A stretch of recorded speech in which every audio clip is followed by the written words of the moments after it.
भाग, समय का भेद और हमारी असावधानी कई बार हमें समस्या में डाल देती और हमें पीड़ा पहुंचाती।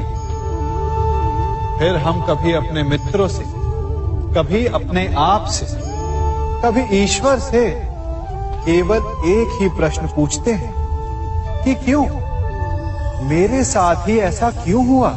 इस प्रश्न का उत्तर किसी के पास नहीं। ये प्रश्न एक चक्रव्यूह की तरह है और इससे निकलने का मार्ग भी एक प्रश्न से ही आता है। यदि ऐसी अनुभूति हो तो स्वयं से प्रश्न पूछिए कि अब मैं ऐसा क्या करूं कि उस पीड़ा का अंत हो जाए। यदि मार्ग में बाधा आए तो ये प्रश्न ना करें कि बाधा मेरे समक्ष ही क्यों आई, बल्कि ये देखें कि उस बाधा से कई लोग आगे भी बढ़े हैं।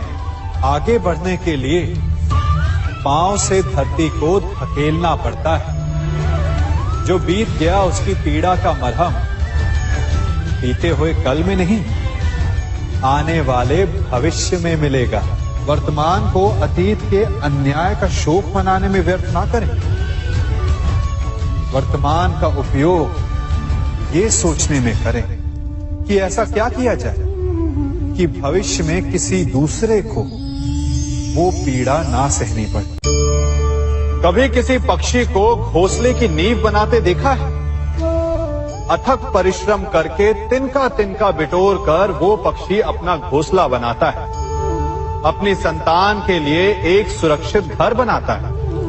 और फिर कहीं से तीव्र आंधी आती है, भारी वर्षा होती है और उसका घोंसला तिनका तिनका करके बिखर जाता है। फिर वो पक्षी क्या करता है? वो रोता नहीं, ना ही विलाप करता है। वो बिना विलंब करे फिर से अपना घोंसला बनाना प्रारंभ कर देता है और सफलता पाता है। फिर हम क्यों छोटी छोटी असफलता से भयभीत होकर परिश्रम करना छोड़ देते हैं? एक बात सदा स्मरण रखिएगा, हर वृक्ष कुल्हाड़ी की एक मार से नीचे नहीं गिरता, हर चट्टान घन के एक प्रहार से नहीं टूटती। सफलता पाने के लिए अनावरत परिश्रम करना ही मात्र एक मार्ग है। स्वीकारण, सत्य का स्वीकारण मनुष्य के लिए बहुत ही महत्वपूर्ण है। जब तक मनुष्य सत्य को स्वीकार नहीं करता, उसे असत्य से लड़ने की शक्ति प्राप्त नहीं होती। जब आप भोजन करते हैं तो क्या होता है?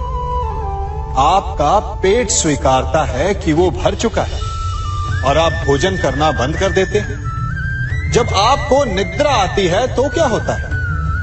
आपका मन स्वीकारता है कि आपका शरीर थक चुका है और उसे विश्राम की आवश्यकता है। उसी प्रकार जब आपको किसी व्यसन को रोकना हो तो आपको स्वीकारना पड़ता है कि बहुत हो चुका, चाहे वो लालच हो या मदिरापान।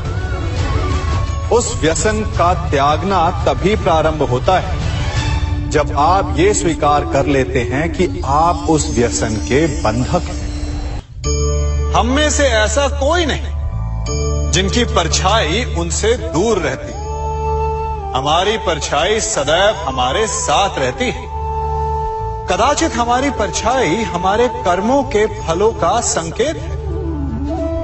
कदाचित इसी कारण कई बार हमें अपनी परछाई से भय भी लगता है, परंतु इस भय से निवारण पाने का एक साधन अवश्य है। वो है सूर्य की ओर मुख करना या किसी प्रकाश के स्रोत की ओर मुख करना, क्योंकि तब हमें हमारी परछाई दिखाई नहीं देती। यदि इसे जीवन के संदर्भ में देखें तो ये प्रकाश का स्रोत शुभ कर्मों की चेतना है। यदि आपके मन में शुभ कर्म करने की इच्छा है तो आपको कभी भी अपने कर्मों के फल का भय नहीं होगा, क्योंकि यदि आपका मन शुद्ध होगा तो आपके कर्म शुद्ध होंगे और शुद्ध कर्मों का फल कभी अशुद्ध नहीं हो सकता। आज मैं आप सबको एक कथा सुनाता हूं। एक दिन प्रातः एक व्यापारी अपने घर से निकला। घर से निकलते ही एक बिल्ली ने उस व्यापारी का मार्ग काट दी। व्यापारी घबरा गया। वो फिर से घर लौट गया और शुभ घड़ी की प्रतीक्षा करने लगा। और जब वो पुनः अपने घर से निकला तब वो वाहन जा चुका था जिससे राजा तक पहुंचकर उसे भेंट देनी थी। राजा को भेंट नहीं मिली। राजा क्रोधित हो गए। राजा ने उस व्यापारी का व्यापार बंद करवा दिया। इस कारण व्यापारी क्रोधित होकर घर पर अपनी पत्नी से लड़ बैठा। पत्नी अपने बच्चों समेत मैके वापस चली गई और उस व्यापारी के जीवन में यदि कुछ रह गया था तो केवल अंधकार। और इन सब का कारण वो उस बिल्ली को मानता रहा जिसने उसका मार्ग काटा था। ऐसा ही एक दूसरा व्यापारी राजा को भेंट देने निकला और उस व्यापारी का मार्ग भी एक बिल्ली ने काट दिया। वो व्यापारी तनिक घबराया, परंतु उसने आगे बढ़ना अधिक उचित समझा। राजा तक वो समय पर पहुंचा। उसने राजा को भेंट दी। राजा प्रसन्न हुए और राजा ने व्यापारी को अपना व्यापार बढ़ाने की अनुमति दी, स्वर्ण आभूषण दी। जब व्यापारी घर पर पहुंचा तो पत्नी को आभूषण और अपने बच्चों को देने के लिए वस्त्र थे उसके पास। हर ओर प्रसन्नता थी। समझ रहे हैं ना? दोनों के साथ एक ही प्रकार की घटना हुई, परंतु दोनों की प्रतिक्रिया भिन्न थी। ऐसा ही हमारा जीवन भी है। हमारे जीवन में प्रारब्ध का अपना स्थान है, परंतु उससे कई अधिक महत्वपूर्ण हमारी प्रतिक्रिया, हमारे सोच का प्रभाव है। क्योंकि यही हमारे जीवन को आकार देते हैं। इसलिए अपनी सोच को सकारात्मक रखिए। आपका जीवन सदैव आनंदमय रहेगा। आप इन दो पात्रों को देख रहे हैं। मेरे इस पात्र में जल है और ये पात्र मिष्ठान से भरा हुआ है। दोनों ही पात्र भरे हैं, परंतु देखिए, मिश्री को जल में मिला दिया। जल ने मिश्री को अपना लिया। मिश्री ने अपना अस्तित्व खो दिया, परंतु जल को अभिमान है कि उसका अस्तित्व अभी भी बना हुआ है। परंतु जो इस जल को चखेगा उसे अवश्य पता चल जाएगा कि ये जल अब वो जल नहीं रहा, ये अब शरबत बन गया। हमारा त्याग, हमारे बलिदान भी ऐसे ही होते हैं। जो इस बात को अनुभव करते हैं वो समझ सकते हैं कि कैसे हमने समय की धारा को बदल दिया।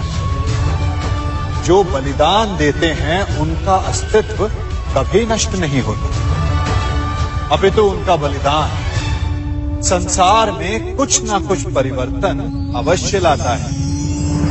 हम सभी कभी ना कभी, कहीं ना कहीं अपने जीवन में यात्रा अवश्य करते हैं। हमारी यात्रा में कभी पक्के रास्ते आते हैं तो कभी कच्चे रास्ते। पक्के रास्ते मनुष्य बनाता है और कच्चे रास्ते जानते हैं कैसे बनते हैं? चलते चलते बन जाते हैं। जब लोग एक स्थान से जाते हैं तो पैरों के दबाव से नीचे की घास कुचल जाती है।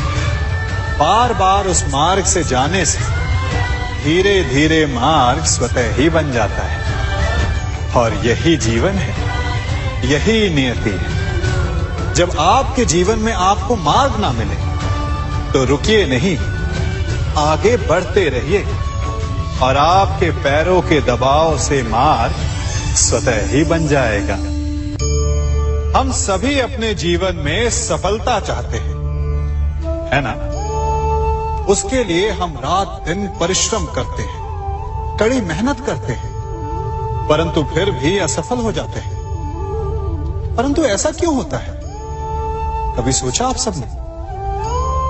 क्योंकि सफलता पाने का मंत्र बड़ा कठिन नहीं, बड़ा सरल है। उचित विचार, उचित समय, उचित स्थान पर उचित प्रहार। जब आपके विचार, समय, स्थान और प्रहार यानी परिश्रम उचित हैं, तो सफलता आप ही को मिलेगी। जिस प्रकार एक लोहार लोहे से कुछ बनाते समय उस लोहे के सही ताप तक के आने की प्रतीक्षा करता है और समय आने पर उचित स्थान पर पर्याप्त बल से प्रहार करता है और लोहा आकार ले लेता है, ठीक उसी प्रकार आपकी सफलता भी आकार लेती है।